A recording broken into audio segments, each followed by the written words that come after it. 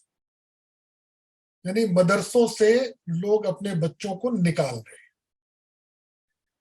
جب مجھے یہ ڈیٹا ملا تو میں دلی میں اور آس پاس جو کچھ مدارس اور اس طرح کے لوگ ہیں ان سے بات کی، تو ان کا صاحب بہت سارے مدارس بند ہو رہے ہیں. کئی ان کے سامنے ہے کہ اب ان کو یہ شو کرنا پڑتا ہے کہ ان کی سورس آف انکم کیا ہے اور کس نے ڈونیٹ کیا اور کس نے چندہ دیا. لوگ جو ہیں اپنا آدھار کارڈ نمبر وغیرہ دینے کو تیار نہیں ہوتے ہیں، اس لیے چندہ آنا بند ہو گیا ہے. تو بہت سارے لوگ جو مدرسے چلا رہے تھے یا مدرسوں میں مدرس تھے، وہ اب انہوں نے وہ پیشہ چھوڑ کر کے اب کپڑا بیچنا اور سبزی بیچنے کا کام شروع کر دیا ہے. اور ان لوگوں نے تائید کی کہ ایسا پورے ہندوستان میں ہو رہا ہے. اور یہ ڈیٹا ثابت کرتا ہے کہ اگر پچھلے 6 سال میں مدرسے میں جانے والے طلباء کی تعداد اتر پردیش میں 4,23,000 سے کم ہو کر کے 1 لاکھ سے بھی کم ہو گئی. انڈین ایکسپریس کی ایک رپورٹ ہے کہ 2021 میں یو پی میں ہی 3,71,000 اسٹوڈنٹ مدرسے میں انرولڈ تھے. 2017 میں 3,71,000 لوگ مدرسے میں انرولڈ تھے، جو کم ہو کر کے اب 2021 میں 3 لاکھ ہو گئے. تو گویا یہ بھی انڈیا ٹوڈے کی اس رپورٹ کی تائید کرتی ہے. ایک ڈیٹا اور ملا کہ نہ صرف یہ کہ مسلمان بچوں کی تعداد مدرسوں میں کم ہو رہی ہے، بلکہ ایک ڈیٹا یہ ملا کہ، اور یہ ڈیٹا بھی ہمارا ڈیٹا نہیں ہے بلکہ national commission for protection of child rights, یہ انہوں نے ان کی ایک رپورٹ آئی ابھی حال میں، اور اس رپورٹ کے مطابق ملک میں 6 سے 14 سال کی عمر والے تقریباً 25 کروڑ بچے ہیں، ہر مذہب اور ہر ذات و پات کے. اس میں سے 8 کروڑ سے زیادہ اسکول میں نہیں جاتے، اسکول سے باہر ہیں. اس 8 کروڑ میں تقریباً 1 کروڑ 10 لاکھ مسلمان بچے ہیں، اور ان مسلمان بچوں میں تقریباً 15 لاکھ تو مدارس میں جاتے ہیں جو رجسٹرڈ مدرسے ہیں، اور بقیہ اسکول نہیں جاتے. یہ الگ بات ہے کہ اس کمیشن نے، national commission for protection of child right نے اس ڈیٹا سے یہ نتیجہ نکالا کہ یہ بچے جو اس مدرسے میں نہیں جا رہے، اپرووڈ مدرسے میں نہیں جا رہے ہیں، وہ ان اپرووڈ مدرسوں میں جا رہے ہیں، اس لیے مدرسوں کا سروے کیا جانا چاہیے. اب سوال یہ اٹھتا ہے کہ پورے ملک میں تقریباً 8 کروڑ لوگ بچے نہیں جا رہے ہیں، تو جو 8 کروڑ نہیں جا رہے ہیں، جس مذہب کے لوگ شامل ہیں، تو وہ کہاں جا رہے ہیں؟ تو اگر ذرا سا کھلے دل کے ساتھ اور کھلے ذہن کے ساتھ اس پر توجہ دی جائے تو اپنی غربت، اپنی مالی اور معاشی بدحالی اور اپنے سماجی حالات کی وجہ کو اسکول نہیں بھیج رہے ہیں، یا ہو سکتا ہے کہ اس میں ان اویئرنیس بھی ہو اسکول ایجوکیشن کو لے کر. تو میں اس کا اضافہ کروں گا کہ اگر اکراس کمیونٹیز دیکھیں تو تقریباً بچے جو اسکول گوئنگ ایج گروپ میں ہیں، پہلی کلاس سے لے کر کے 10ویں کلاس تک، وہ اسکول سسٹم سے باہر ہیں. اور مسلمانوں میں یہ پروپورشن صرف 29% ہے. تو گویا مسلمانوں میں یہ پروپورشن کم ہے، لیکن ہم غلط نتیجہ نکال رہے ہیں.